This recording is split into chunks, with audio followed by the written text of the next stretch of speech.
Pessoal, então começamos com um tema de religiosidade que ficou linkado na última aula. Então, a alquimia, ela foi, né, a alquimia, a expressão externa de uma era que tinha o cristianismo, não só o cristianismo, né, mas esse Deus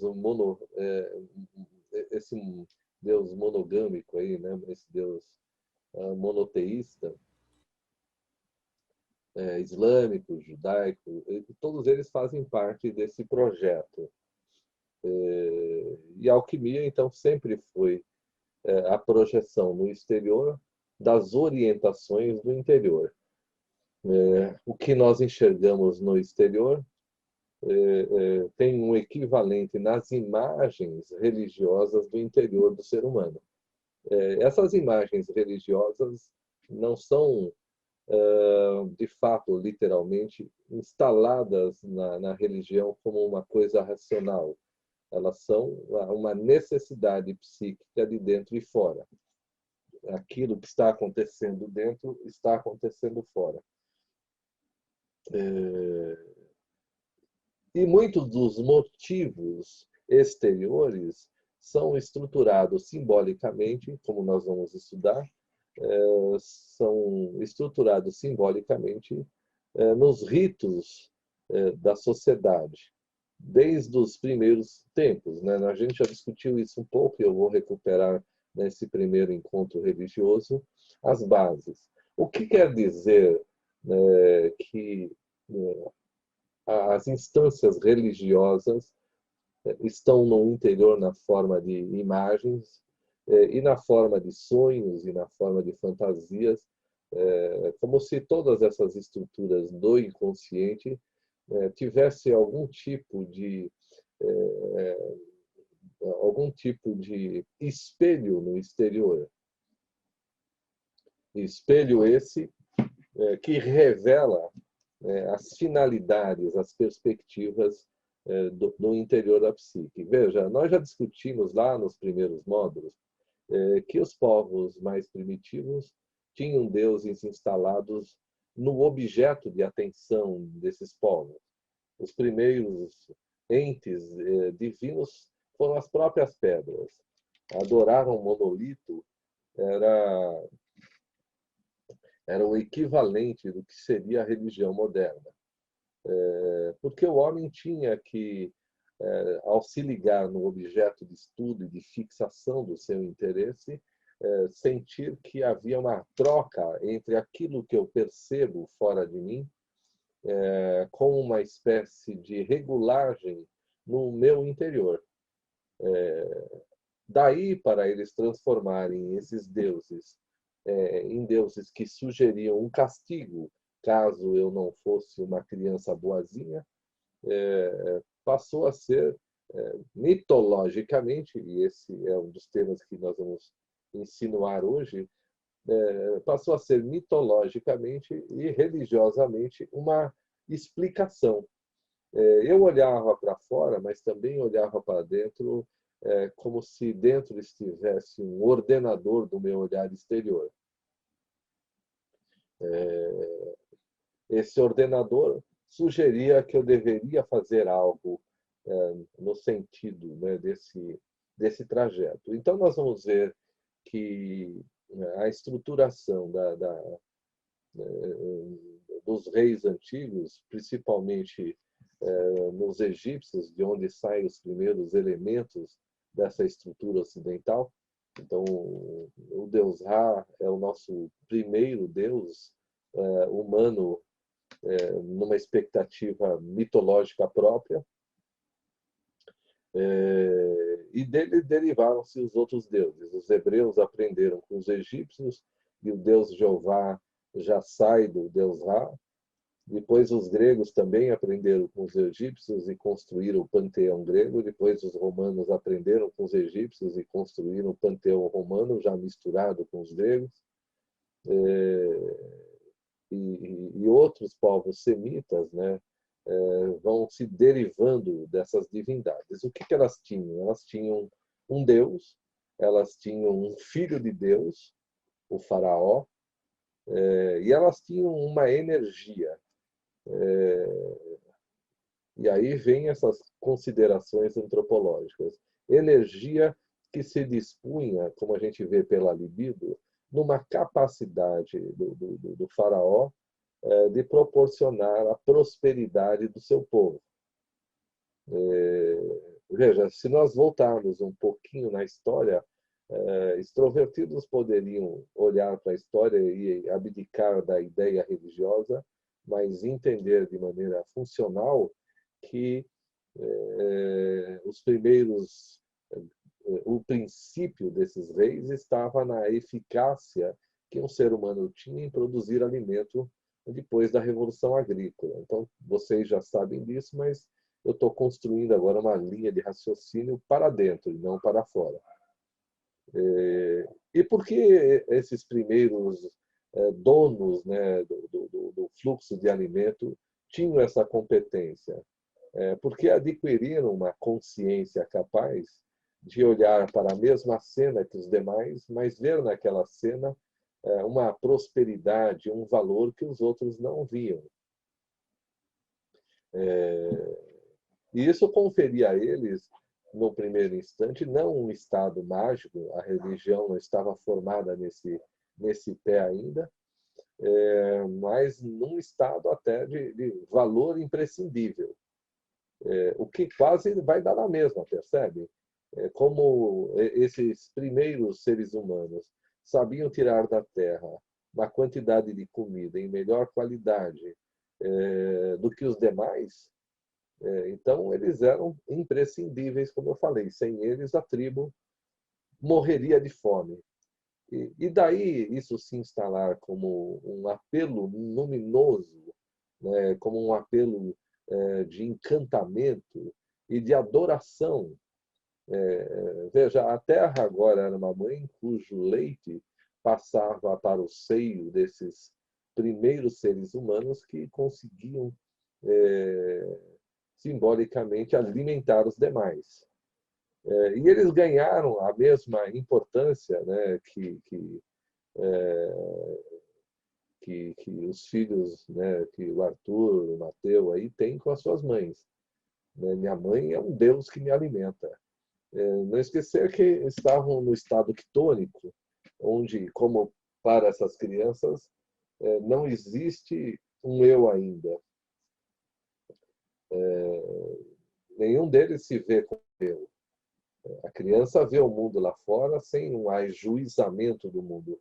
Tudo sou eu, isso está tudo acontecendo no meu imaginário. Só quando ela se reconhece no espelho que começa o mundo do eu. Onde agora o ego se identifica com a persona e registra. E a criança pode dizer eu quero e não o bebê quer. À medida em que ela vai se empossando dessa personalidade, ela vai se tornando separada da mãe, como aquele homem antigo. Então, a mãe terra se separa conscientemente. E aqueles homens, então, passaram a ser eles mesmos, acreditando, e os demais também, numa mágica, num poder transmitido. Um poder que tornou-os capazes de produzir melhor alimento do que os demais. Veja, o fenômeno é mitológico, como vocês veem. Mitológico porque os deuses dessa época, os mitos cosmogônicos dessa época, seriam os mitos que seriam transplantados, né, ou transferidos para as gerações seguintes sistematicamente. Né? Em que sentido? No sentido de que eu teria que respeitar uma manifestação de potência, e essa manifestação de potência não é minha, porque esses seres humanos estavam, como os alquimistas estavam, olhando para o exterior, plantações e outras atividades, mas seguiam as regras mitológicas, né? Tinham um mito que os obrigava a fazer aquilo. Tinham um teatro mitológico onde se instalava uma ordenação. Eu teria que tirar sempre o melhor possível daquela situação. Então, essas primeiras eras mitológicas, Idade da Pedra, essa era é uma era de pouca descoberta e mitos como pedras monolíticos mais estabilizados. Eles não tinham animação ainda, eles não tinham um crescimento, eles estavam estacionados. Ainda assim, a libido estacionada nessas pedras criava uma manifestação do mercúrio alquímico. Esse mercúrio fazia com que eu me ligasse à pedra a ponto de fazer machado, a ponto de fazer pontas de flecha. Tudo era feito de pedra, amarrado com cordonês de cipós em pedaços de madeira, mas muitas facas eram pedras que iam lacerando a carne do animal ou que iam batendo numa determinada raiz para que ela amolecesse.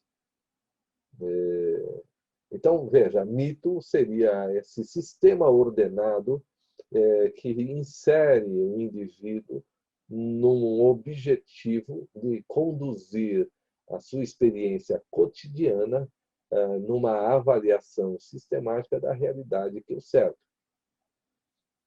E que já tinha as dinâmicas que hoje nós conhecemos. Já tinha uma humilhação, já tinha uma inflação, não no pico que nós temos hoje, mas possivelmente 5, 6 gerações, já que eles morriam rápido, viviam o mesmo cotidiano por um século ou mais, sem nenhuma única mudança, 100 anos, nenhuma mudança sendo feita. Tempo, né, que levava para eu entender que eu precisava de um novo desafio. Mas o mito acalmava e conduzia o ser humano. Ele também poderia ser punido ou gratificado pelos deuses mediante o quê? Mediante o encontro epifânico com o luminoso. O que vai levar um pouco mais para frente os gregos a entenderem que eu só poderia estar tomado por um Deus, já que essa luminosidade, essa alegria de potência que eu tinha, era uma alegria de potência pela própria inserção do Deus em mim. O mesmo acontece ainda com o candomblé hoje, né, com outros rituais mitologicamente condicionados dentro dessa estrutura de gratificação e esforço. Eu me dedico a algo e sou gratificado. O homem moderno, e nós vamos discutir num bloco as críticas de Jung ao cristianismo, à religião moderna, não para um olhar crítico em si, mas como um olhar que vai matando a era cristã. Então, vocês vão ver que a ideia de que um novo mito está se instalando na humanidade implica em novos endereçamentos, né, de atenção, de dedicação. Novos elementos vão estar em cima da mesa para analisarmos, para dissecarmos. Então, se no começo eram as pedras e os vegetais, né, naquilo que Neumann chama da senhora dos vegetais, depois é a domesticação e a caça. Então, nós entramos na senhora dos animais, onde o ser humano se encanta com o movimento. Animais não têm esse encontro luminoso em si. É claro que eles podem ficar felizes e baterem rabos ou miarem até ganharem uma determinada comida, mas eles não inventam essa comida. Eles não descobrem uma nova maneira de criar. Se bem que, né, Isabel, alguns gatos conseguem domesticar seus donos, né? E aí os donos os servem direitinho.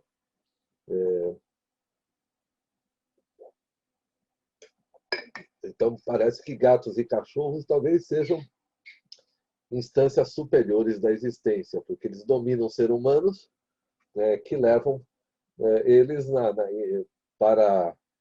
então, eles devem se sentir deuses também. Agora, os seres humanos me levam para o hospital, me dão mais comida, né? Conseguimos dominar essa espécie menor, principalmente os gatos.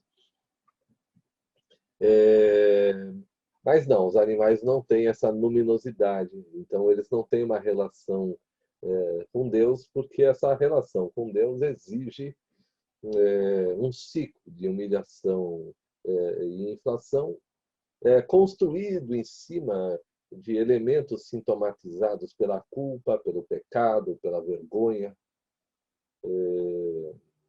Instâncias que nós entendemos que sejam mitológicas e que o sistema ético-moral não deixa de ser as regras verbalizadas transformadas em logos, em significantes, em significados que se instalam na cabeça do indivíduo com maior ou menor grau de compreensão ou de dedicação. Então, nós nos dedicamos a essas regras religiosamente. Eu não tenho medo da autoridade do juiz ou da lei. Ainda são não remanescências, porque não desapareceram esses sintomas, mas ainda são sintomas da obediência do ser humano ao Deus interno, que se projeta no exterior como gratificador e, ao mesmo tempo, como aquele que pune. Então, nós temos uma estrutura aí muito legal, pessoal, que nós vamos dissecar isso ao estudarmos, né, o significado da missa. Se a Covid melhorar, eu acredito que em janeiro de 2023 a gente possa assistir uma missa em latim e vivermos, então, o significado da missa em loco, com a consciência, né, da nossa dedicação a essa missa. E se essa consciência for atingida, nós vamos explorar, né, extrair desse ritual da missa tudo aquilo que ele promete simbolicamente. E entre as promessas que o ritual da missa nos oferece, né, a remissão dos pecados, como nós veremos. Ou seja, se há então essa disposição para eu me redimir dos pecados, isso significa o quê? Significa que, então, eu estou à beira de tirar dos deuses aquela carne do Prometeu, e que tenho que tirar sempre aquela naco, né, aquele naco de carne que eu posso carregar e me alimentar. Esse naco de carne representa quanto eu ganhei de consciência frente àquilo que o inconsciente, por sua vez, me deu como uma espécie de prêmio, como uma espécie de agrado, e que tem, então, o mesmo encantamento, a mesma sensação de poder de um atleta quando vence uma prova difícil. Eu fui agraciado com as bênçãos divinas, eu ganhei a prova. Notadamente quando eu não sou o preferido. Uns anos atrás, um ugandense foi contratado, né, para ser coelho. Ou seja, quando alguém quer bater o recorde mundial, contrata um corredor de potência, mas que não faz o percurso todo. Então, alguém que vai correr, sei lá, 5.000 metros em alta velocidade, atraindo os outros para sua referência. E como ele corre 5.000 metros com mais potência, ele não aguenta correr, por exemplo, a maratona. Ele não vai conseguir correr 42.000. Mas esse ugandense que foi contratado como coelho, ele diz: ah, eu estava indo, eu estava bem, eu estava correndo, eu estava indo, eu ganhei. Então ele ganhou um dinheiro para puxar a corrida e depois ganhou o prêmio também. Ele falou: ah, sei lá, eu fui indo. Não estava no contrato dele desistir dos 5.000 metros. E foi uma grande surpresa, porque ele não estava nem entre os piores candidatos. Não existia, completo azarão. Mas naquele dia os deuses estavam com ele.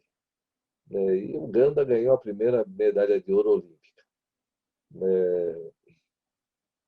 para a alegria do povo. Então veja que não era difícil um homem antigo achar que essa proeza veio de um excedente que não é meu, já que eu não teria esse excedente naturalmente, por isso contratado só para uma corrida ou uma parte dela, mas os deuses resolveram emprestar deles a energia e eu fui. Para a alegria dos ugandenses, Uganda agora descobre que pode ter heróis.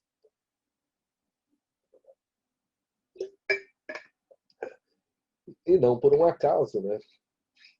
Esses seres humanos dotados dessa superação do comum também precisam se encantar luminosamente, também precisam dessa alegria. Que eu descobri recentemente no Enjoyably, né? um prazer alegre. Então, essa alegria, né, de ter participado de algo é a promessa, né, do reino dos céus. Se eu for agraciado com o reino dos céus, eu terei essa paz. Tema que nós vamos desmembrar em vários elementos de reflexão. Mas, como vocês viram, né, tem alguma coisa que subjaz a isso tudo. Se os deuses, então, vão me darem uma potência extraordinária para que eu consiga enxergar uma epifania, uma luminosidade, um encantamento enorme pelo que eu fiz, então eu preciso entender que eu supero a minha ideia de mim mesmo. Senão, não tem nenhuma graça se eu sei que eu vou ganhar e ganho. Porque isso me torna dentro daquilo que é possível. Os deuses só aparecem quando eu faço algo que eu não sabia que podia fazer. E com isso eu supero a minha ideia de mim mesmo. Essa é uma das manifestações da mortificatio, como nós falamos. Então eu tenho que morrer para quem eu acho que sou, para nascer além do que eu pensava que era. Esse é o motivo religioso da nossa existência, né? Superar a ideia de nós mesmos. E superando essa ideia, eu me torno agora um provedor, né? Dono de um fluxo de alimentos não previsíveis anteriormente. Essa potência extra que me é oferecida, isso os egípcios chamavam de Ka. Então, agora eu tenho a potência de Deus em mim. Ele empresta o Ka dele para mim. E como só eu fiz isso, diziam os faraós, então eu só devo ser outra coisa senão o filho dele. E quando eu tenho meu filho, né, quem sou eu? Eu sou Deus agora, não é eu sou o filho parecido com Deus, eu sou o próprio Deus. Era uma lógica luminosa, percebe? Se eu nasci como filho de Deus, quando o meu filho nasce, eu sou Deus, já que ele agora é o filho de Deus. E essa lógica, vocês vão ver que vai ser emprestada dali para frente para todas as estruturas pagãs. Todos os sacrifícios que vão advir dessa linha de conduta seguem a rota de que, para eu nascer de novo, eu tenho que morrer. E os faraós, então, achavam que isso era literal, era no corpo. E eles faziam grandes rituais de embalsamamento, da mesma maneira que o Walt Disney está lá numa câmera criogênica, esperando renascer daqui a 600 anos. Ele mais 22. Mas o faraó entendia, e toda a população entendia assim. Todo mundo entendia que o faraó era o Deus e que ele nunca morria. Eu enterrava ele na tumba com todas as coisas e depois ele renascia na forma de filho do filho.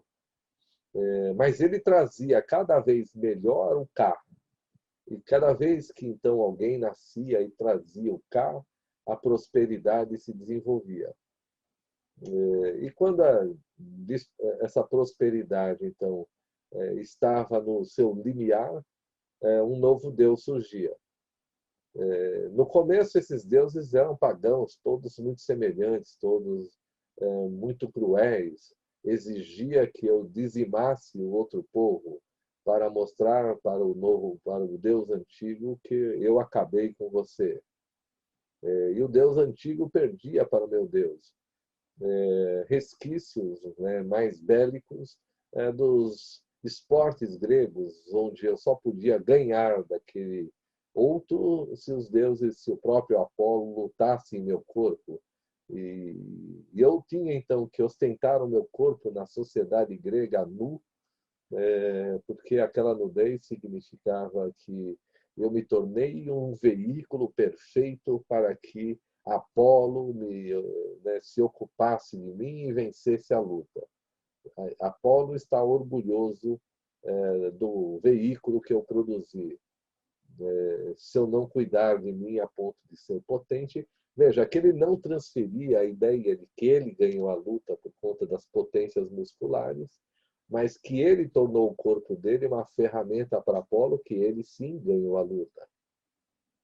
E os rituais pagãos, todos vão se estruturar nesse tipo de visão.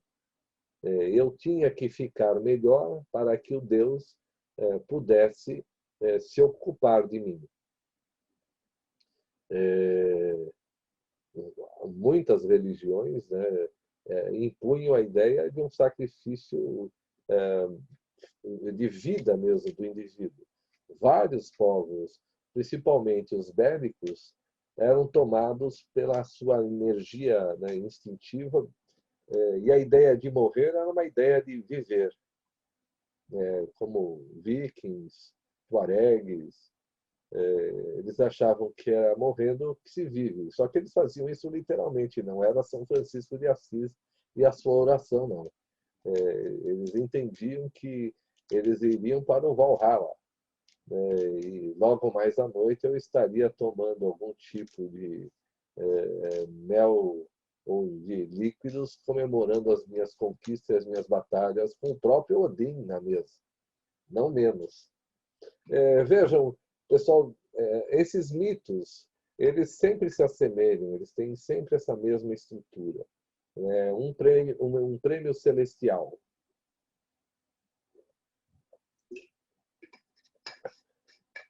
Claro que com isso eu não quero estragar a perspectiva de alguns de vocês de entrar no reino dos céus. Não é essa a ideia.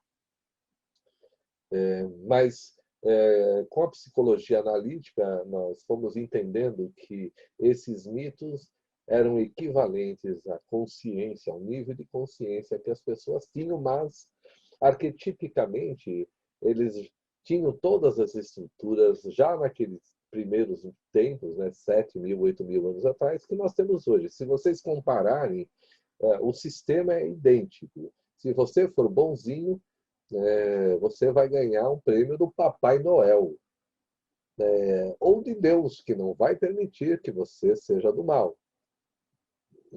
E o que é ser bonzinho? Ser bonzinho é explorar, de acordo com os nossos pais, o melhor dos nossos potenciais para ganharmos dinheiro ou medalhas de ouro nas Olimpíadas. Ou um diploma de uma escola importante, Harvard, MIT, qualquer coisa desse tipo, né? Então, nós ainda, claro que roubamos dos deuses a ideia de que são eles que em nós vencem ou têm as ideias. Já fazem 500 anos que o ser humano descobriu, não são os deuses, sou eu. Os deuses se lascaram e aí a ciência se separa da religião há 500 anos. O homem se advoga através da razão que sou eu. Não tem Deus nenhum me ajudando. Na verdade, para muitos, Deus nem existe mais, não preciso dele. Essa é uma consideração desnecessária, porque sou eu que tenho as ideias. Fui eu mesmo que fiz, não tem ninguém. E aí, se fui eu que fiz, é meu. Sendo meu, eu posso fazer o que quiser com o que é meu. Se o dinheiro é meu, porque eu tive a ideia de montar a fábrica, então o outro é só um escravo. Vai você inventar a sua fábrica. Eu inventei a minha porque sou eu. Não teve nenhum Deus me ajudando. E se você ficar rezando para o seu Deus é ruim, porque deixa você na favela. Então, se vira com seu Deus. Veja que não só aquele que domina pensa assim, mas o dominado também. Ele fica lá dizendo, não tem Deus, porcaria nenhuma. Né? Tem capitalismo, tem subserviência. Mas nós vamos estudar exatamente esse buraco. Por que que o homem moderno chegou e disse, sou eu, e aquele que não sabe ser eu é um inepto, um incapaz, e eu tenho que pastar mesmo, porque eu e a mula somos primos. Veja aqui que né, dá para se tirar daí que tem alguma coisa estranha no ar. Se os mitos sugerem que a existência humana era governada por deuses que premiavam ou retiravam do que nós queremos, e se isso for arquetípico, tem algo estranho no ar. Para o Jung, é interessante que ele diz aquele que ainda tem um vínculo com o mito cristão é um sortudo, porque tendo esse mito sobre as suas atitudes, ele está tranquilo. Eu nunca dou azar ou sorte. Deus é que manda. Deus quis, foi a vontade de Deus. Deus escreve certo por linhas tortas e eu estou bem. Não é uma metáfora, não é uma filosofia. É um fato. Aconteceu e está tudo certo. Não tem um estado luminoso. Percebem que essa situação, Deus quis, não tem um estado luminoso, eu estou do jeito que eu sempre tive que estar, não é diferente, pessoal. Não tire esse indivíduo de um estado existencial onde as ações dele têm que ser de uma pessoa boa, e essa pessoa boa é gratificada, né, com o dinheiro que lhe cabe. Aí vocês vão ver como todas as filosofias populares do mito cristão ainda estão em voga. Olhe, né, olhe para o que você tem, porque não olhe o que você não tem, sempre você vai achar alguém em estado pior. Ou seja, é uma frase que sugere que Deus está te abençoando. Não do jeito que você queria, mas do jeito que você, ao menos, vive a sua vida. Aqueles outros coitados não acreditam em Deus. E assim, todas essas considerações, todas essas argumentações partem da mesma base arquetípica. Ou eu sou um filho de Deus abençoado nesse instante, ou eu não estou sob a graça de Deus e eu preciso ser mais bonzinho para caber. Mas, como nós defendemos uma psicodinâmica, então esse fenômeno implica na ideia de um Deus, de uma imago, né, de uma imago Dei interna, que sempre se projeta no externo, mas que tem essa condução dinâmica sempre igual.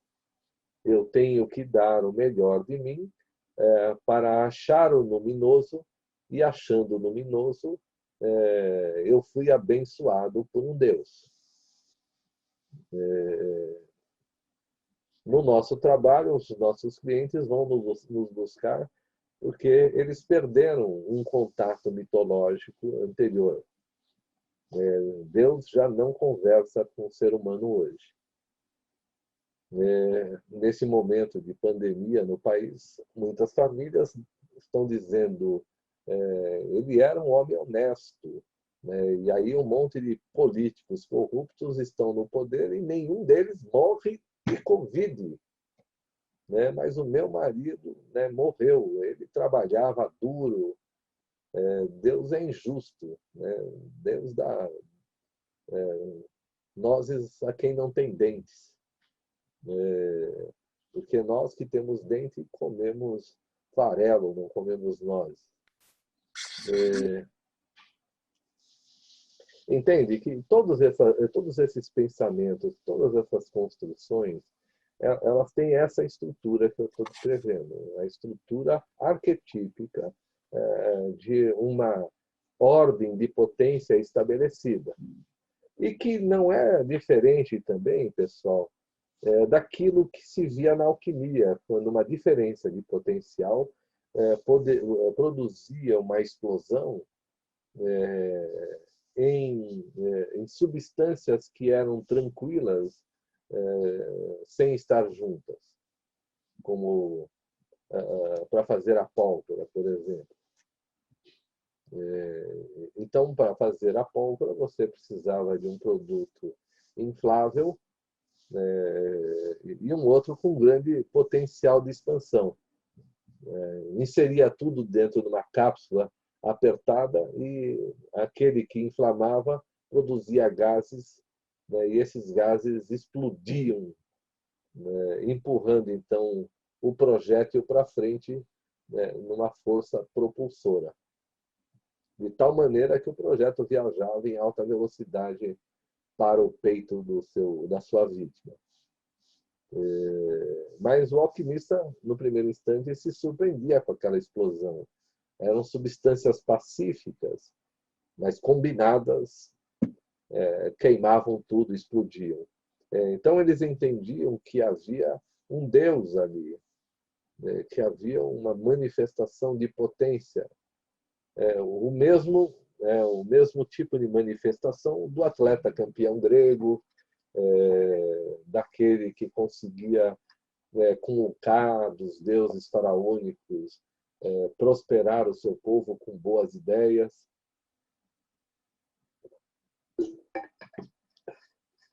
Com aquele que até hoje tem um dedo de Midas, onde toca vira ouro, e que, né, não foge então das dinâmicas que nós vamos estudar daqui para frente, que não são dinâmicas, né? Vocês vão ver, já sabem disso, que a inflação e a humilhação não são castigos. A inflação é um estado de encontro explosivo. Eu me encontro com uma pessoa, sinto uma energia enorme ao lado dela, né, e, né, explodo empurrando um projétil para o ar, na forma de uma grande ideia, na forma de um grande projeto. Então, quanto mais esse indivíduo estiver reprimido, mais potência de explosão ele tem, né? Porque ele não gasta essa energia, né? Típico de introvertidos. Então, como ele não gasta, em termos práticos, ele não vive a vida potentemente, ele não consome essa energia, ele estoca energia, ele estoca dinheiro, ele estoca parafuso, ele estoca camisas de times e camisas da infância. Eu tenho um cliente que outro dia eu olhei e falei, não é possível isso, né? Túnel do Tempo é brincadeira. O cara tem 50 e poucos anos, camiseta do Túnel do Tempo. Pessoal, a maioria de vocês nunca assistiu o Túnel do Tempo.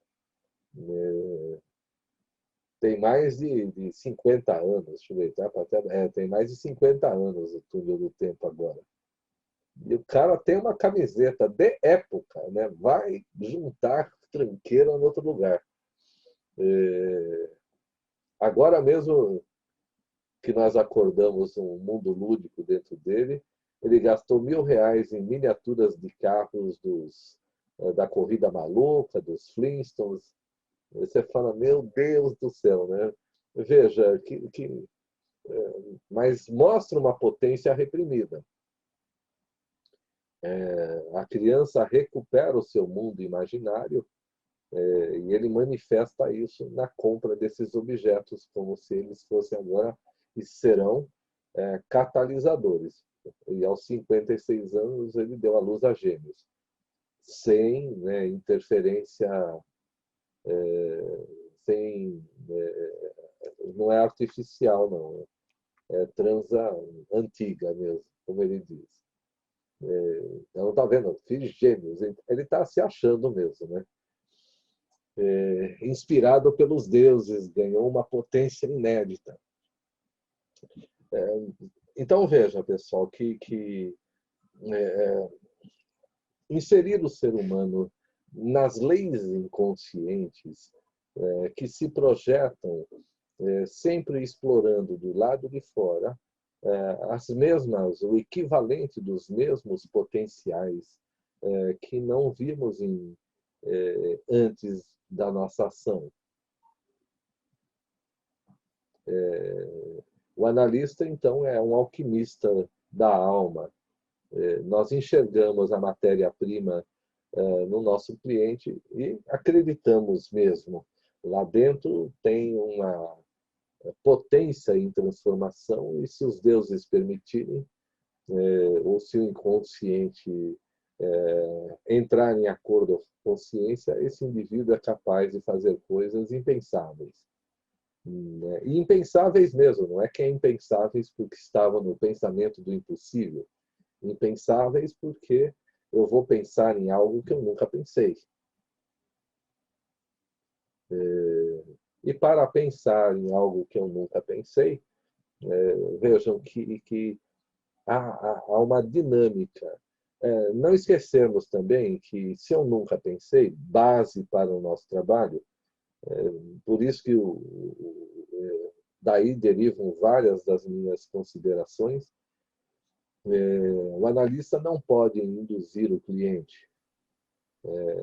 No máximo, se eu disser para o meu cliente, use vermelho, e ele usar o vermelho dizendo que deu sorte, tem alguma coisa errada em mim. Quem vai sofrer as consequências dessa tolice sou eu mesmo. Porque se eu achar que o pensamento que eu dei para o meu cliente é o melhor para ele, então tem algo errado dentro de mim por projeção.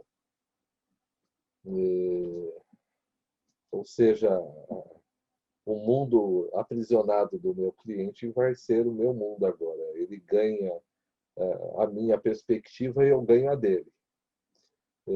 O que vale dizer que esse impensado só pode existir num estado luminoso. Aquilo tudo que pode ser pensado não vai funcionar, porque não pode.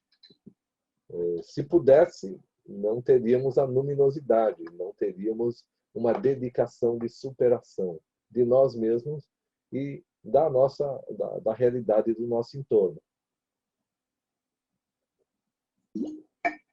Acho que eu estou demais. Da realidade do nosso entorno. Então, se nós estruturarmos esse interior religioso, nós também vamos estruturar nessa religiosidade um equivalente motivacional da experiência humana em desenvolvimento. O que colocaria algumas teorias hoje mais definitivas como temporárias. Porque, pessoal, se isso então for desse jeito, se as imagens do inconsciente são possibilidades de se formatarem no exterior, e se o ser humano, então, só pode formatar uma imagem dessas na condição de que ele esteja apto para tal, número um, mas que ele também sacrifique o seu estado de saber. Se ele sacrificar o seu estado de saber, ele pode renovar aquilo que ele não sabe. E para ele esgotar o seu estado de saber, ele precisa ter uma humildade, não uma humildade social, na apresentação de simplismo, mas uma humildade que é a parte mais difícil da terapia, que é um momento em que o cliente se ajoelha com os dois joelhos, como nós vamos ver aí no ritual da missa. E no dogma, essa parte do K, eu vou explicar melhor no dogma da Trindade.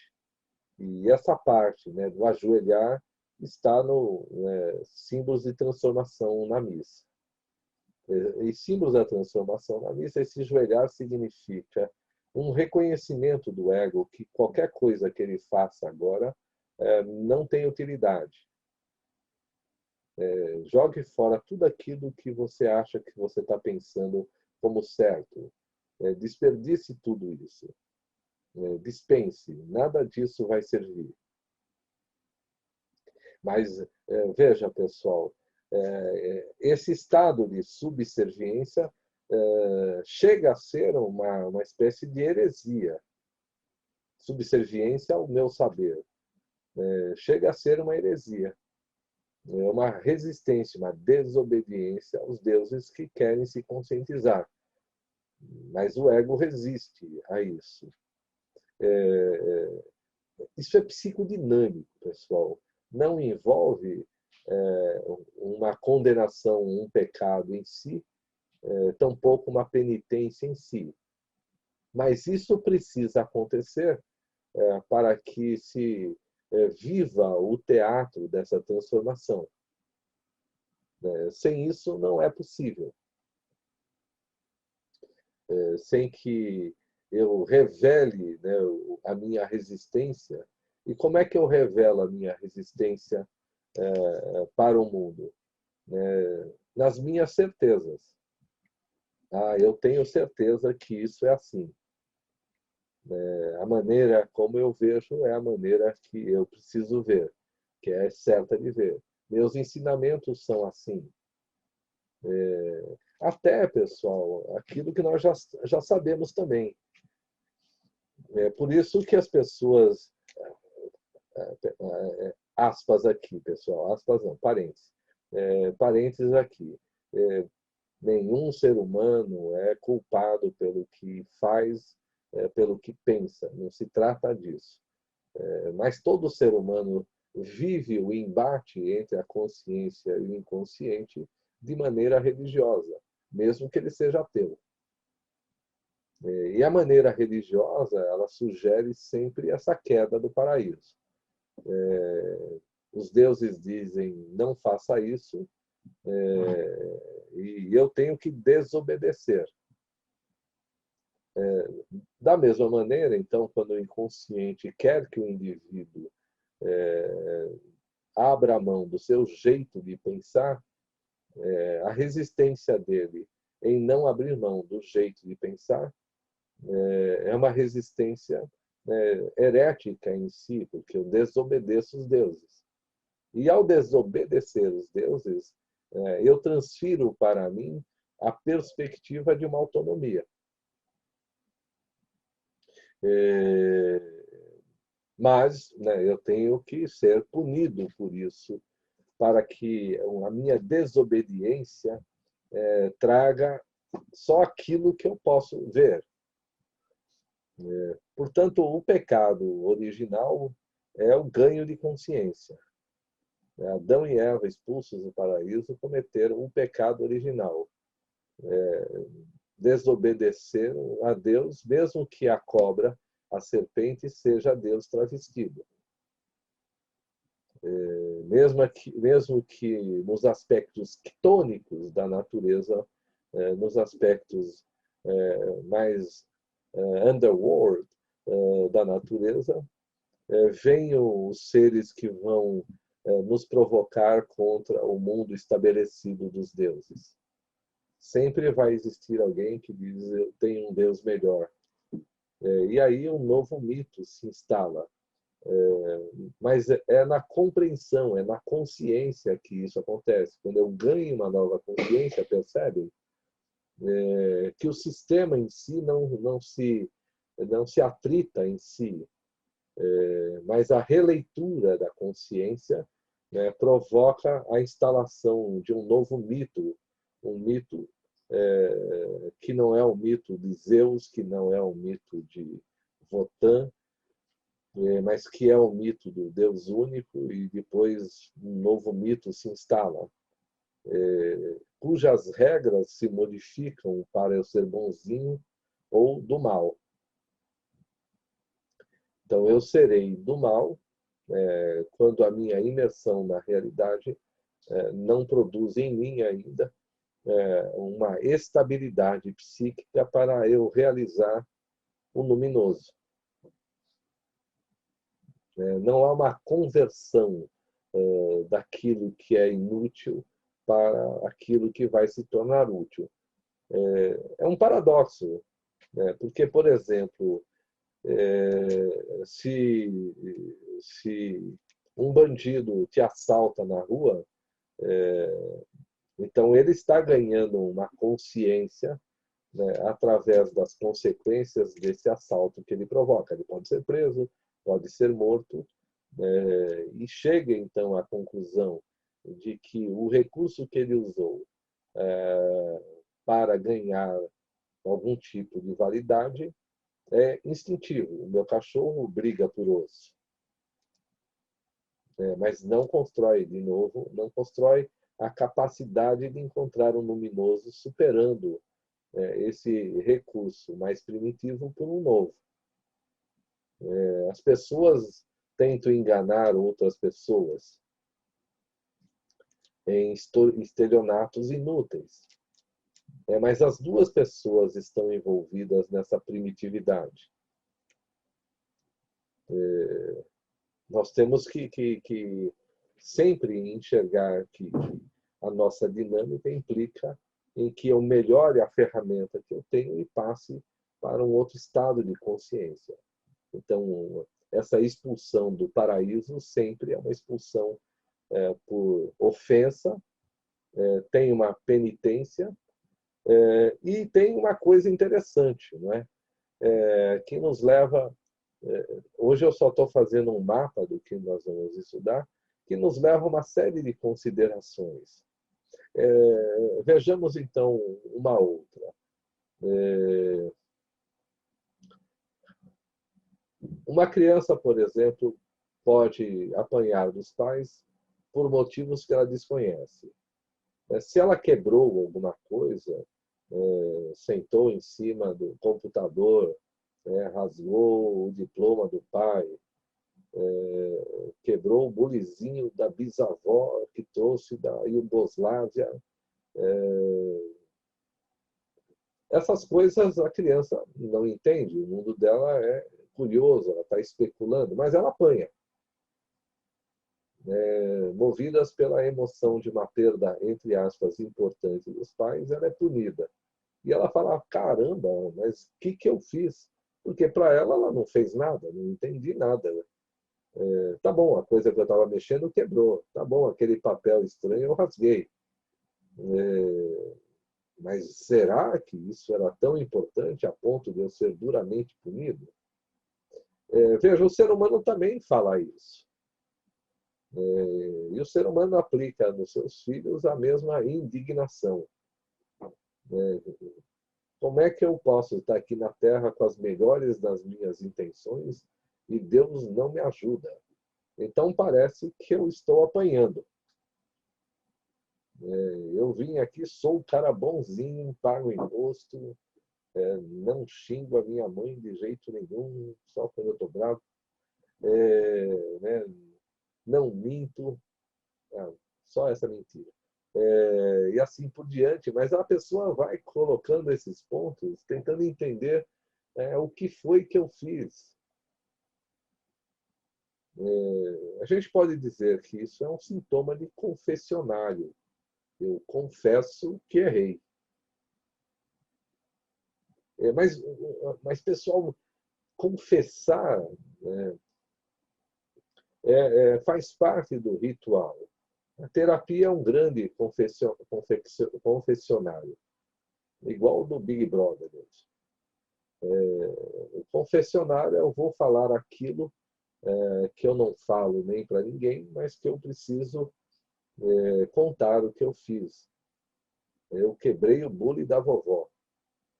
A minha ideia de confessar o ato não é uma ideia de buscar a penitência em si, mas é a ideia de compreender. Por que sinto um mal-estar em fazer isso?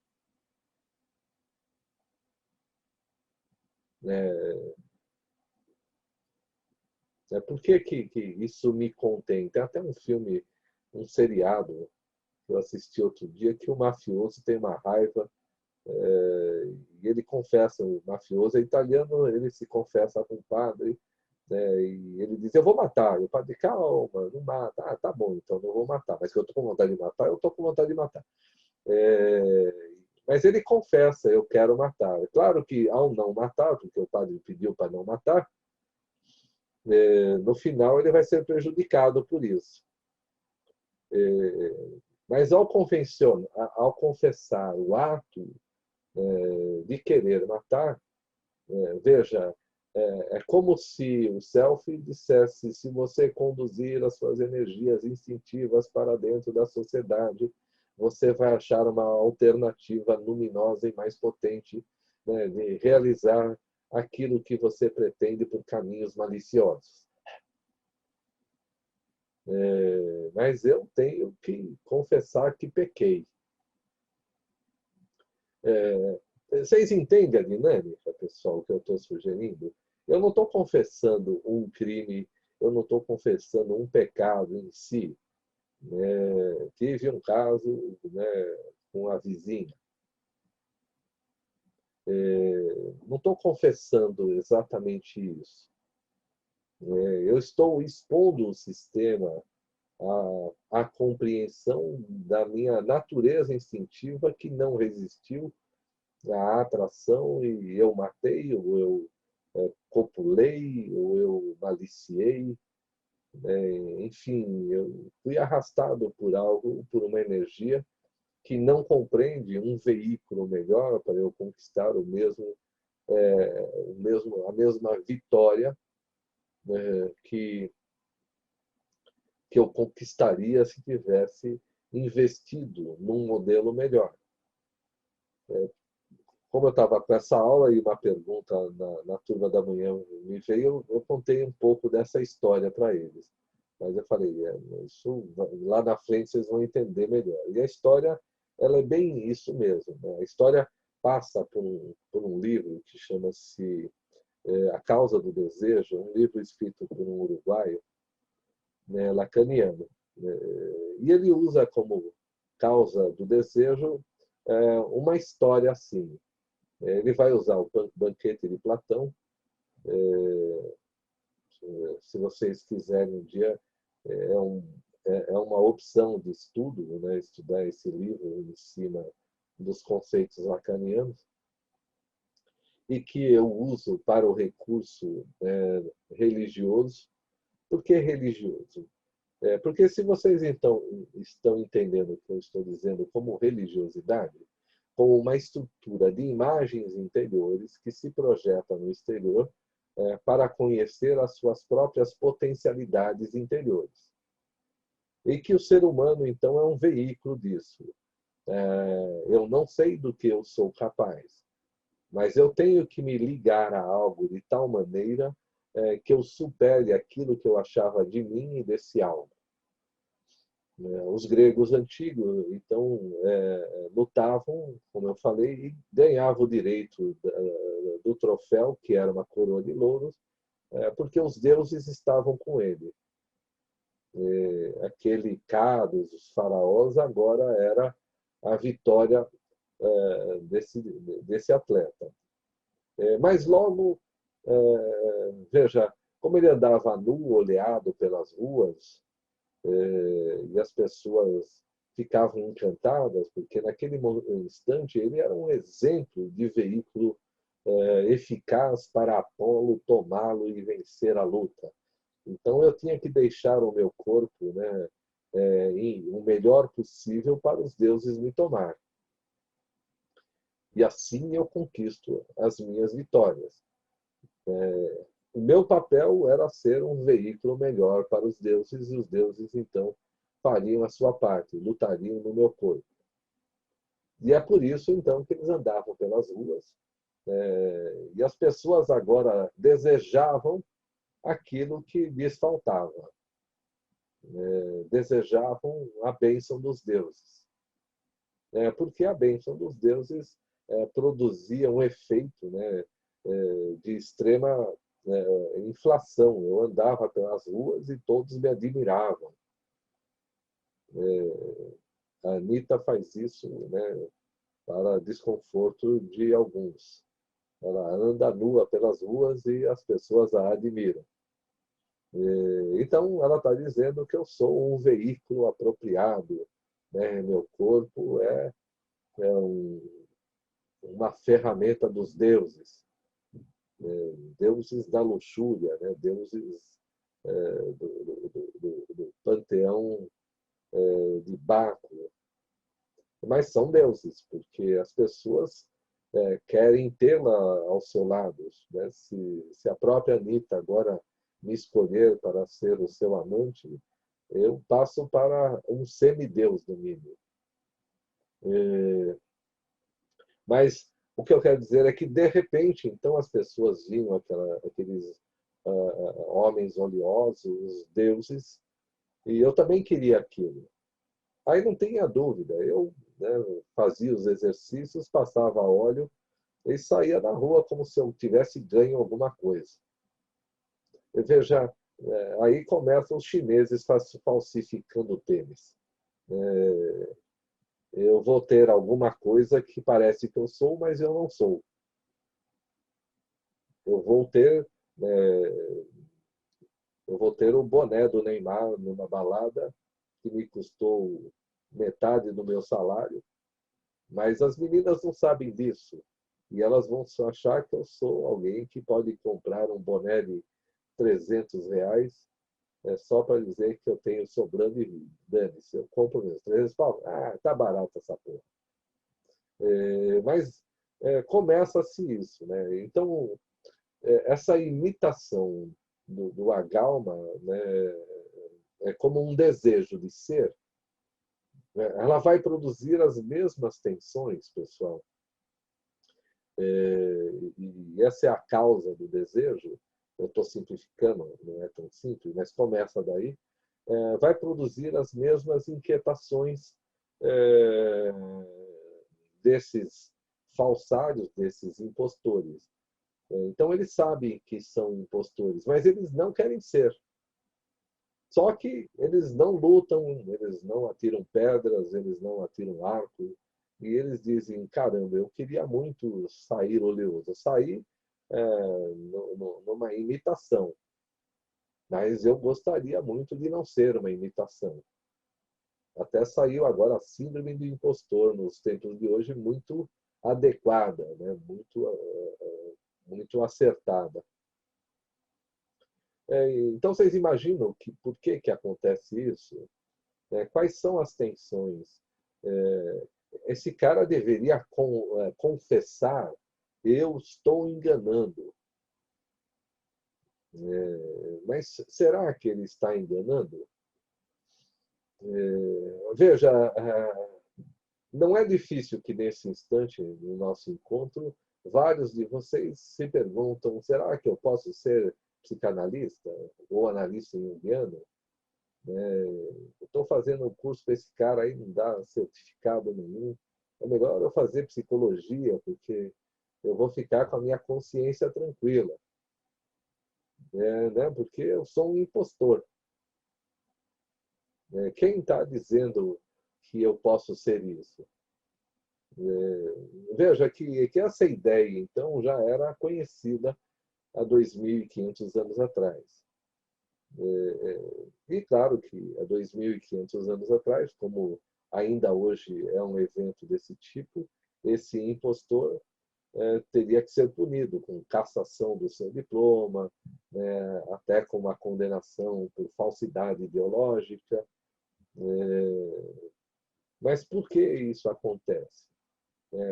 Por conta de uma diferenciação, como vocês veem. Se eu não posso ser aquilo, eu preciso abrir um espaço para ser aquilo que eu devo ser. Então, eu vou instalando elementos que vão buscar uma representação de uma potência simbólica que o outro tem.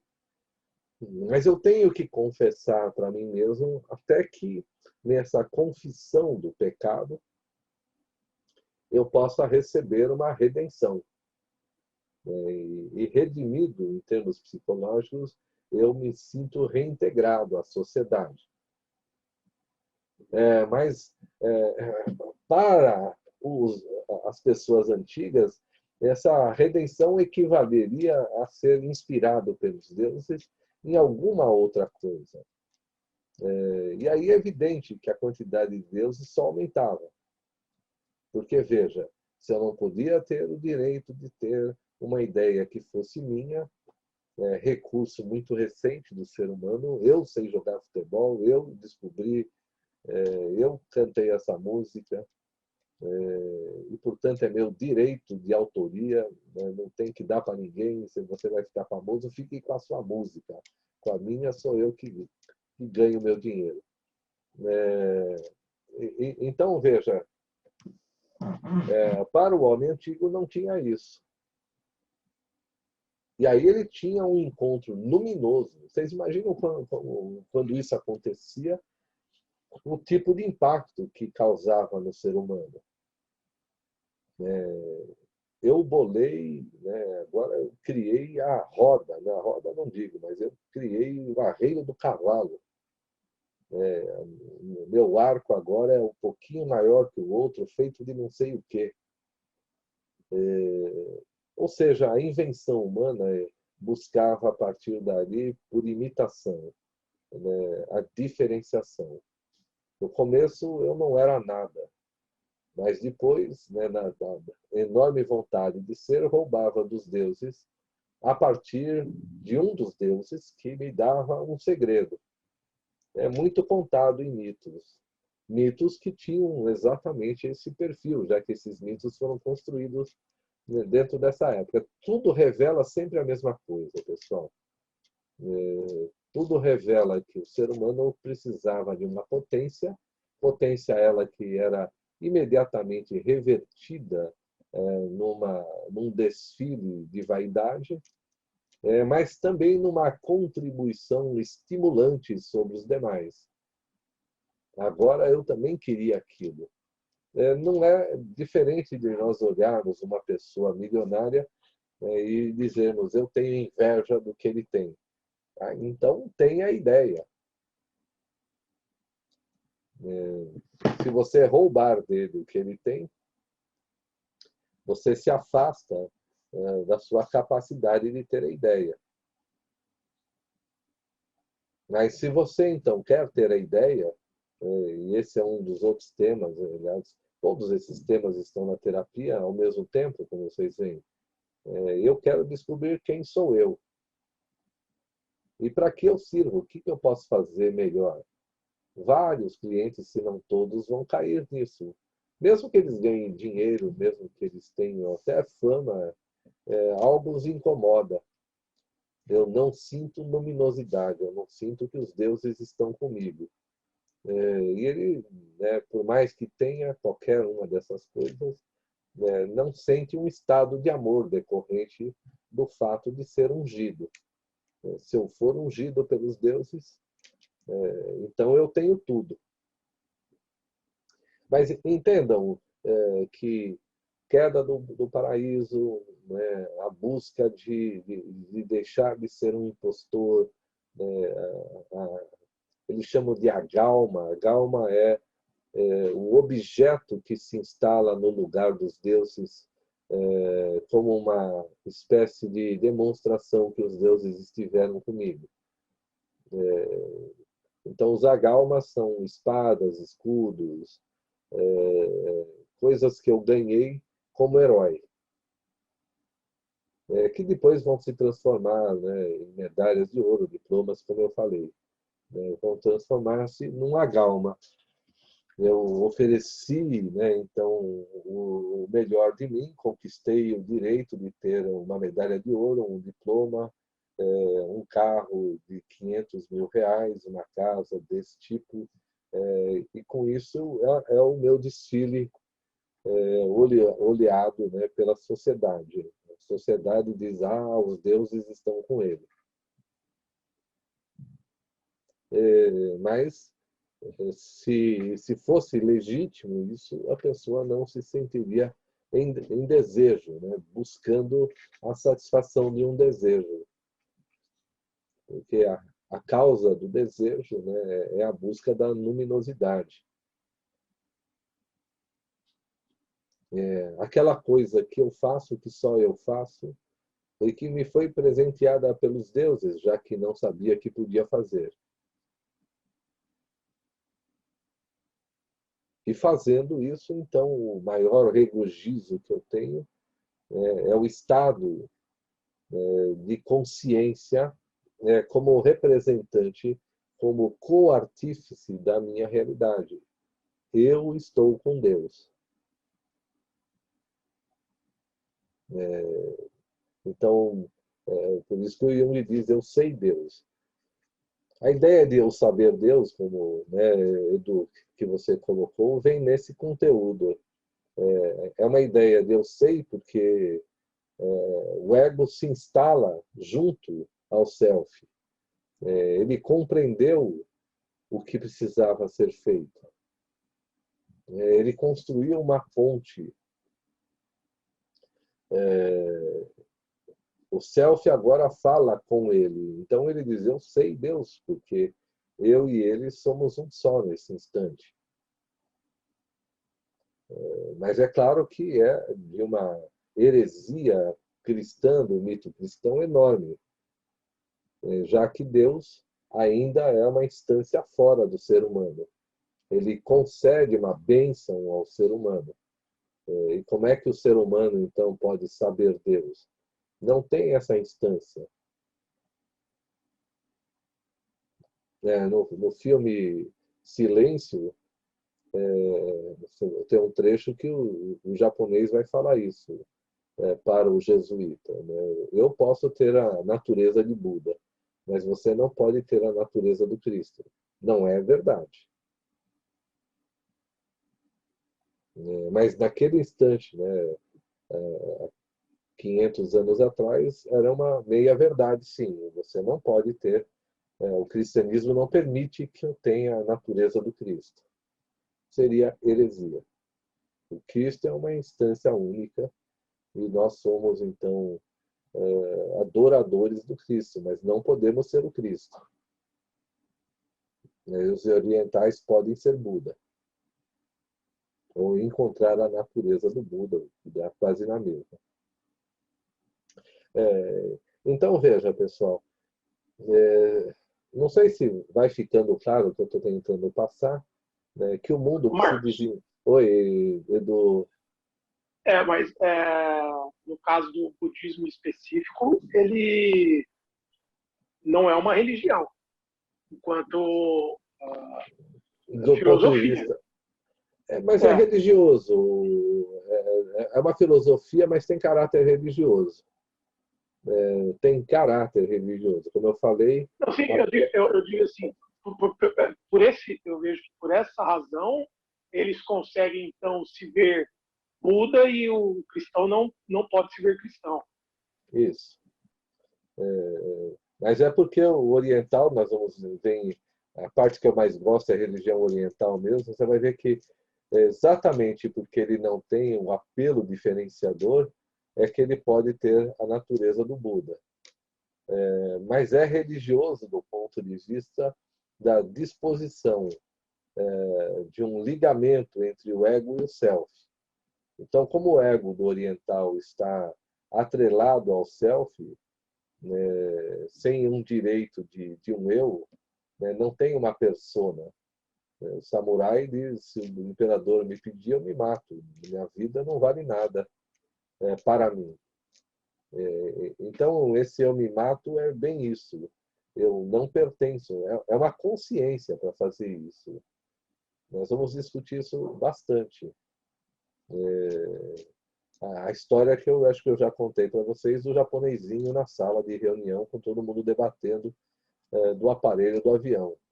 Aí descobre-se depois de 2 horas e meia que aquele avião que eles estavam debatendo não tem esse aparelho. E aí, né, o coordenador, um brasileiro, pergunta: alguém sabe bem desse avião? Um japonesinho levanta a mão. Você sabia disso? Sim. E por que você não falou, porra? Nós estamos aqui há 2 horas e meia. Ninguém me perguntou. Veja que ele não estava enchendo o saco dos amigos, ele estava numa visão, né, bastante filosófica. Se não é para ninguém me perguntar, então eu não devo falar, eu não tenho esse direito individual de intervir. Se alguém perguntar, alguém sabe disso, aí eu levanto a mão e explico. Entende que nessa atitude ele não se sente culpado de ter deixado todo mundo 2 horas e meia debatendo em cima do nada. Veja, é difícil entender isso, porque ele está lá sentadinho, né, ele sabe que as pessoas estão debatendo em cima do nada, mas ele não tem um direito de intervir, a não ser que seja convidado. E ele não se sente culpado, ele vai sair com a malinha dele, se no dia seguinte acontecer de novo, ele vai fazer de novo. Ele não tem essa autorização. A minha cliente que mora no Japão, ela diz que tem um fenômeno que ela acha muito, muito estranho. E eu também acho. Para vocês aqui em São Paulo sair da garagem, às vezes tem uma luzinha que acende que você pode sair. Então, às vezes é um pequeno semáforo, né, que está sinalizando que a rua está passando o carro e é melhor você ficar um pouco mais embaixo. Aí, quando ela dá verde, abre as portas e você sai. Lá eles têm um japonesinho que fica sentado para ver se a lâmpada não queima. Quer dizer, o cara é menos importante que a lâmpada que abre, que libera a garagem. Qual é a chance? Você fala, não, não é possível. E o cara lá recebe o salário dele para ficar sentado olhando para uma lâmpada. Para ter a certeza que a lâmpada, se não funcionar, é ele que vai avisar o carro que pode vir ou não. Você fala, meu Deus, que coisa. Como é que alguém aceita um serviço desses? Mas ele aceita na boa. Porque não tem por que questionar isso. A sociedade quer que eu faça isso, tá bom, eu faço. Não vou me sentir mal com isso. Então, mas é religioso. Só dei esses exemplos para mostrar que a psique japonesa não tem um questionamento de menos ou mais. Se eu for o que eu sou, eu vou ser obediente ao que eu sou. Mas o que eu quis mostrar é a nossa perspectiva de dentro e fora, de mostrar as estruturas que coordenam as nossas gratificações mediante a nossa evolução. Como elas são, ao mesmo tempo, aquilo que nos impede a evoluir, seja bonzinho, lute melhor, se dedique religiosamente a um estudo. E como, então, é imprescindível que esse sistema canalize energias para aumentar a eficácia do veículo que se submete a essa pressão inconsciente. E vocês vão ver que a religião em si, seja ela cristã, espírita, islâmica, ela se instala nesse viés. E qual é a diferença entre elas? Muitos. A diferença está na perspectiva das descobertas a serem feitas. Mas vejam, então, que cada povo, né, vive um mito ou uma parcela própria desse mito de acordo com a sua própria instalação no mosaico da realidade. Nesse instante, Deus ainda se divide em tantas maneiras possíveis para acomodar o ser humano numa evolução. No mesmo filme Silêncio, o personagem do Liam Neeson, no final, ele diz isso: aprendi muito com os japoneses, ensinei muito para os japoneses. Ou seja, o meu Deus proporcionou a mim um conhecimento, e esse conhecimento eu consigo transferir para eles. O Deus deles permitiu a eles um conhecimento, e esse conhecimento chegou até mim. Veja que essa ideia de Deus de um e Deus do outro é uma ideia, como vocês veem, subjetiva, mas tem embutido uma potência existencial. Se essa potência religiosa, né, esgotou o seu campo de investigação, então um Deus morre e um outro toma o lugar, como o que está acontecendo no planeta hoje. Então, o mito cristão está terminando e um novo mito começa a nascer.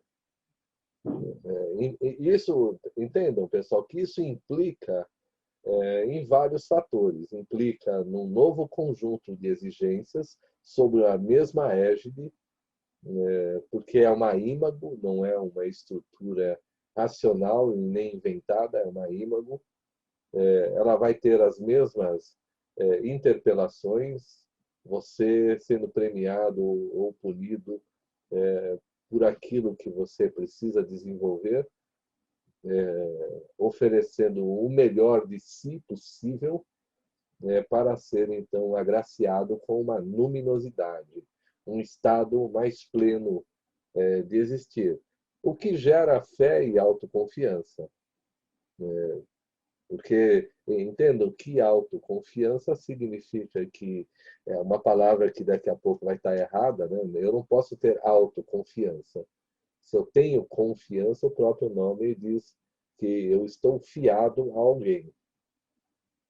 Então, autoconfiança é impossível. Mas, para uma visão racional, é possível, porque aquela pessoa está em autoconfiança quando eu abro mão, né, do fator self. Mas a pessoa precisa saber que é o fator self que lhe dá o estado de confiança.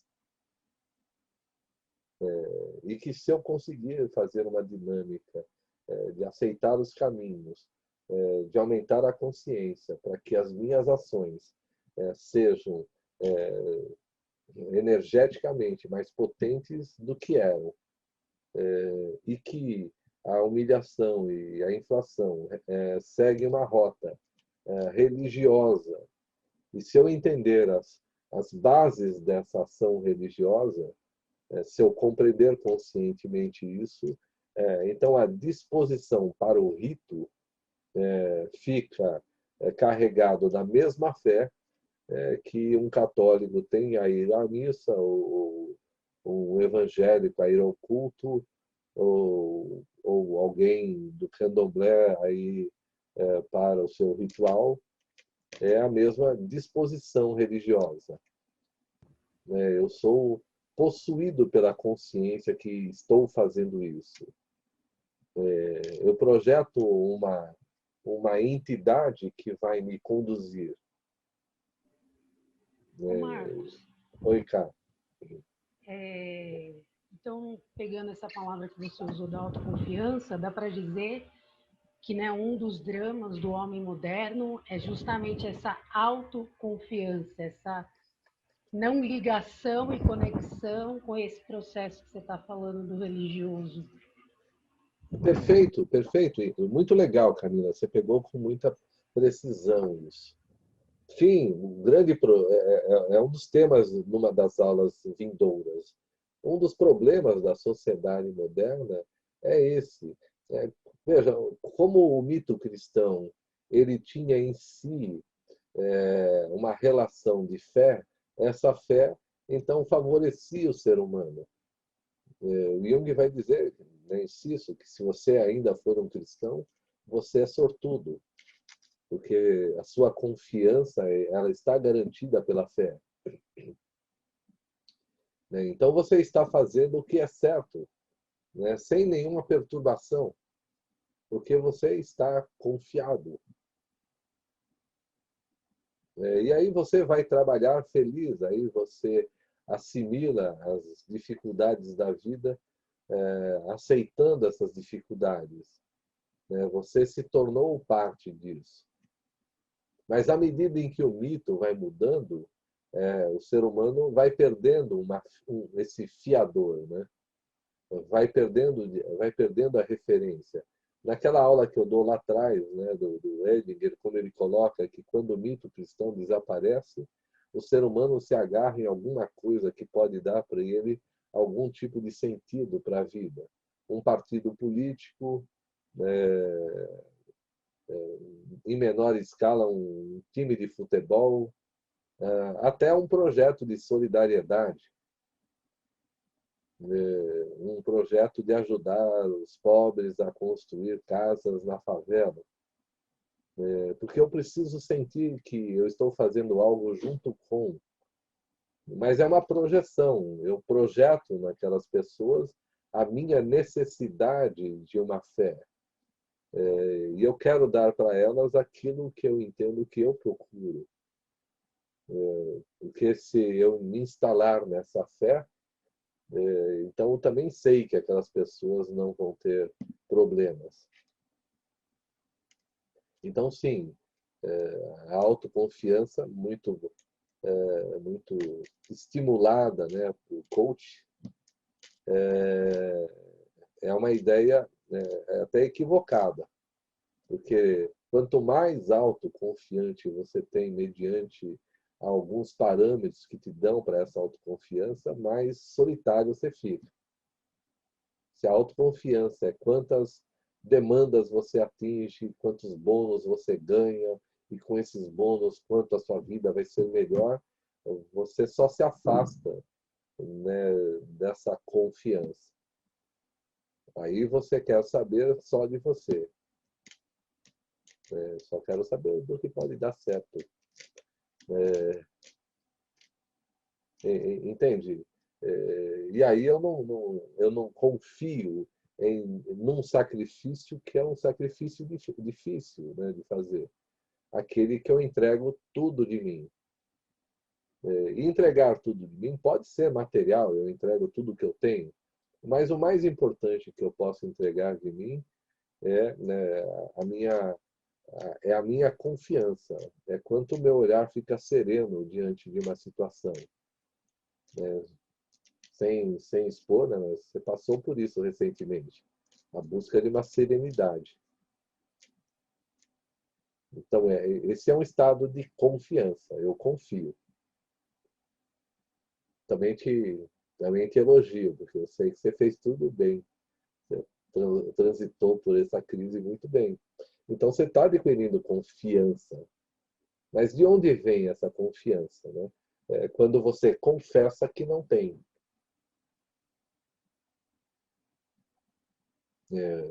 Porque ao confessar que pequei, você busca uma remissão. Você busca, nós vamos discutir isso, esse Deus de amor, esse Deus que entendeu, né, que esse antropos da alquimia é o Cristo, mas é o Filho de Deus, ele é o Filho do homem. E nós, então, somos o Filho de Deus também. Quer dizer, se eu posso ser redimido do meu pecado, eu preciso contar o meu pecado para ser redimido.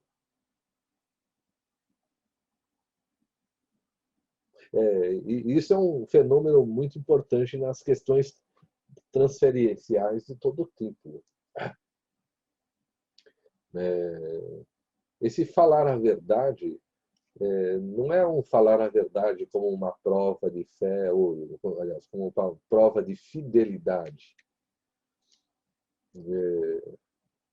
Se você interroga, né, se você interpela o seu parceiro e pergunta para ele, né, o que está acontecendo, essa interpelação ela não pode ter um olhar de condenação numa espera que o ato dele seja condenável. Porque você espera que ele seja punido pelo crime que você quer cometer.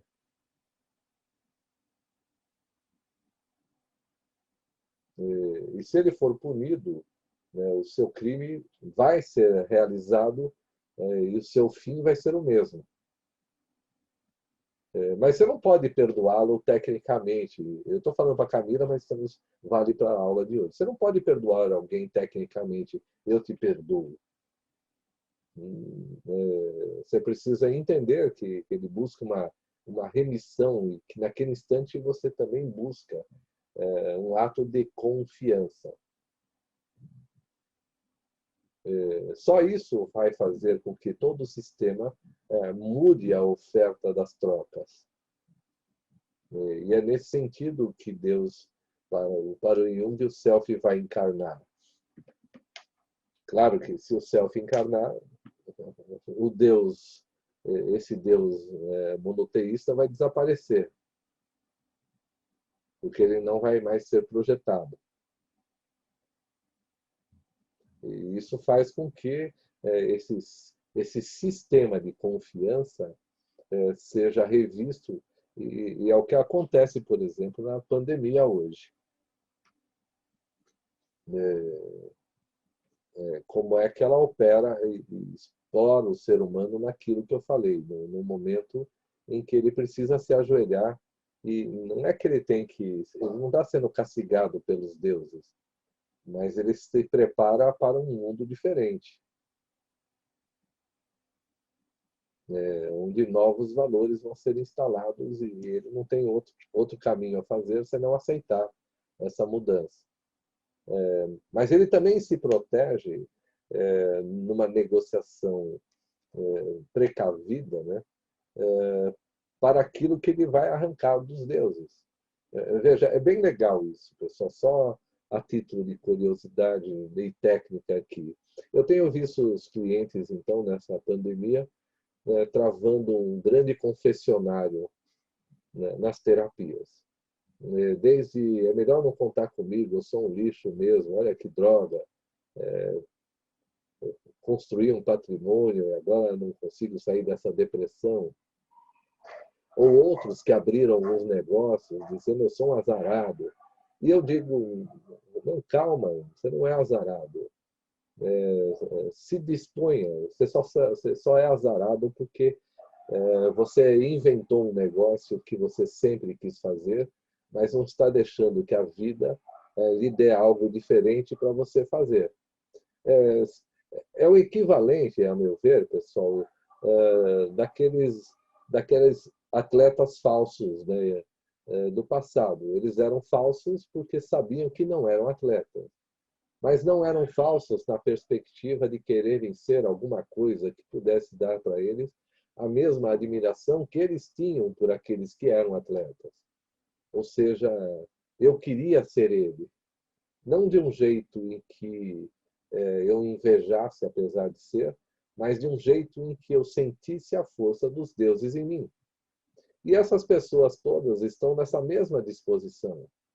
E eu digo para elas, não, vocês não estão sendo sacaneados, só precisam abrir mão daquilo que vocês têm certeza que querem fazer. E a própria vida vai conduzi-los para um encontro luminoso. E aí sim, né, tem cabimento um confessionário. Um cliente que então sonegou impostos, né, e agora diz, se me pegar, eu falo, tá bom, pode ser que ele se pegue, mas o mais importante é que o tamanho do seu arrependimento é muito grande. E você quer fazer tudo certo dessa vez. Mas esse fazer tudo certo dessa vez, entendam, pessoal, não cabe antes um julgamento do tudo errado anterior. Ele só era infantil em lidar com as próprias potências. E fazer tudo certo daqui para frente não se restringe a pagar impostos, mas é fazer tudo certo.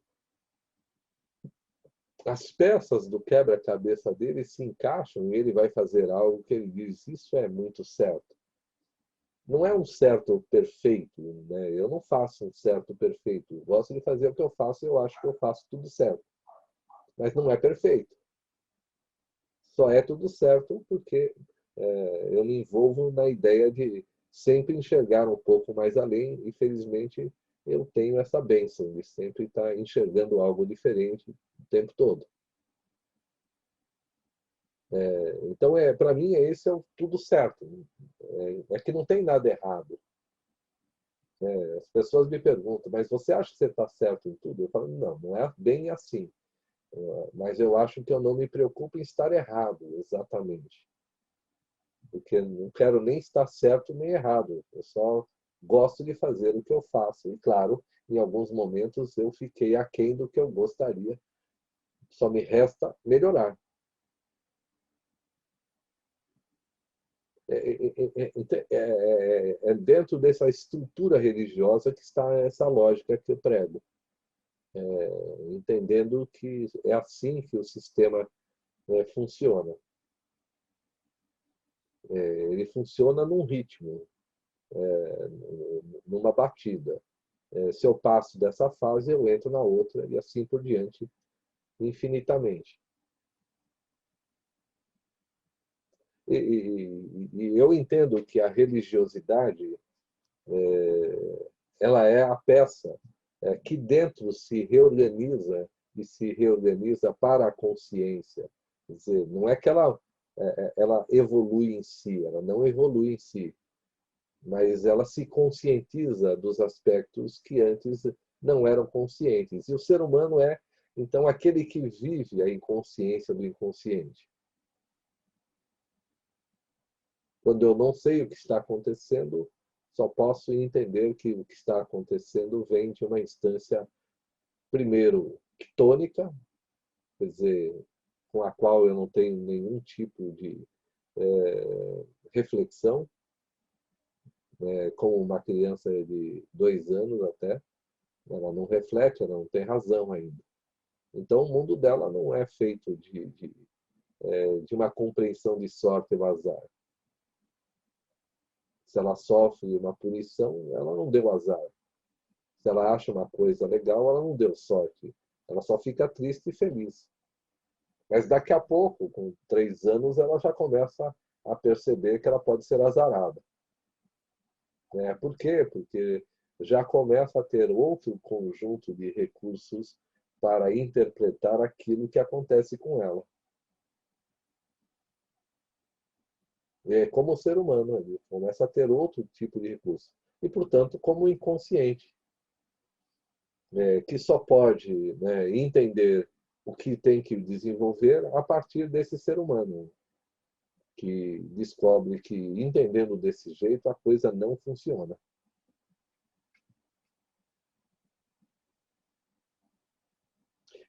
Entende, pessoal? E aí isso resulta, né, nas minhas reflexões em geral.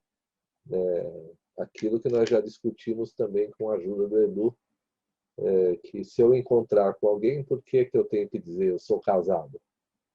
Não tenho que dizer isso. Eu tenho que estar naquele encontro, ele pode se derivar para tantos eventos diferentes, mas eu penso só naquele evento que me causa um castigo divino. Não posso cometer nenhuma heresia. Não sei se é essa a heresia, mas eu acho que a maior heresia é você tirar a ideia de que pode cometer a heresia. Mas se você tira esse fator, né, as possibilidades se apresentam. Pessoal, é como se, né, eu faço essa pergunta, quem pode desobedecer à lei? Para mim, é aquele que sabe para que ela serve. Ele pode desobedecer. Porque eu sei para que serve. Se ela não serve para esse evento que eu estou passando agora, então posso desobedecê-la. Eu posso furar um semáforo vermelho entendendo que não tem trânsito. Claro que se tiver um radar, o CET vai te multar, mas ele é burro. Obsessivo, né, na verdade. Porque eu posso passar o sinal vermelho. Ele não funciona mais como define o papel dele. Ele não serve para fluir o trânsito. Agora ele está lá só porque ele tuc. Mas eu sei para que ele serve. Então eu não vou passar alegremente por ele ao meio-dia e nem a 100 por hora, meia-noite. Eu sei que ele está avisando, ó, pode vir carro desse lado. Se eu olhar, legal, naquela hora é meio-dia, eu não posso fazer isso, não vai vir ninguém. Não, quer dizer, que vai estar lotado, então eu tenho que parar mesmo. Entender a mesma coisa. Ganhar a consciência do que eu posso fazer. E como é que eu vou medir? Né?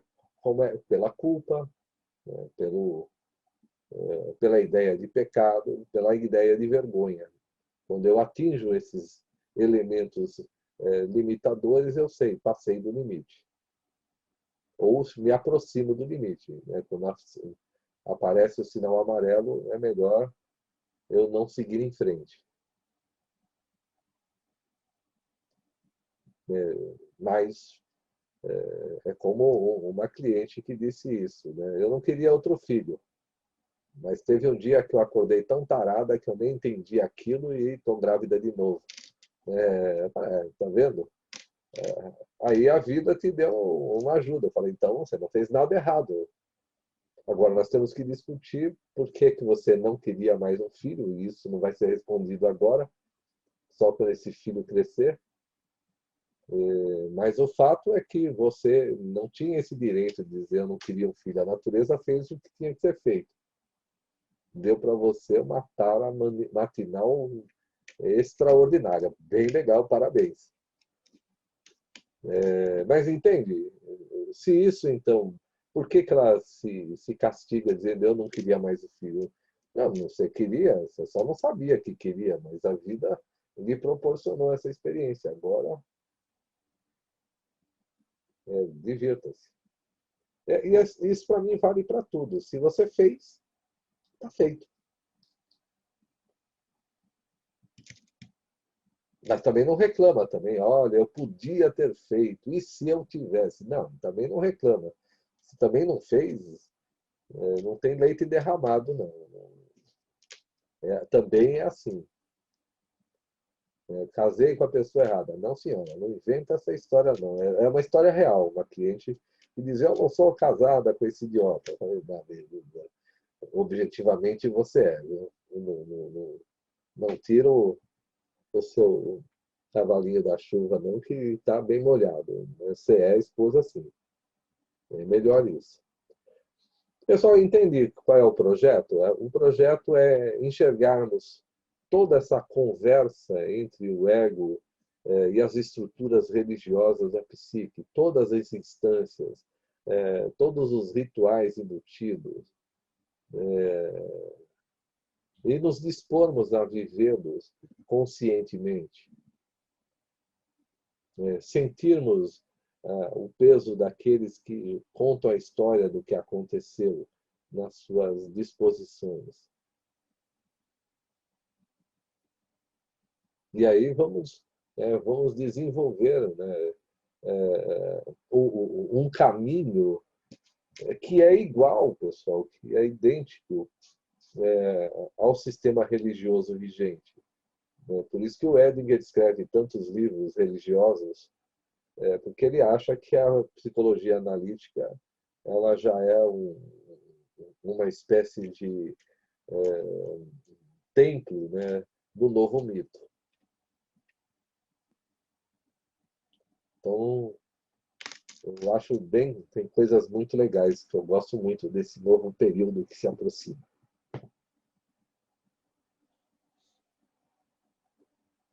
Nesse sentido, né, vejo vocês em breve. Vocês podem fazer outros rituais religiosos sinalizando que há um acordo.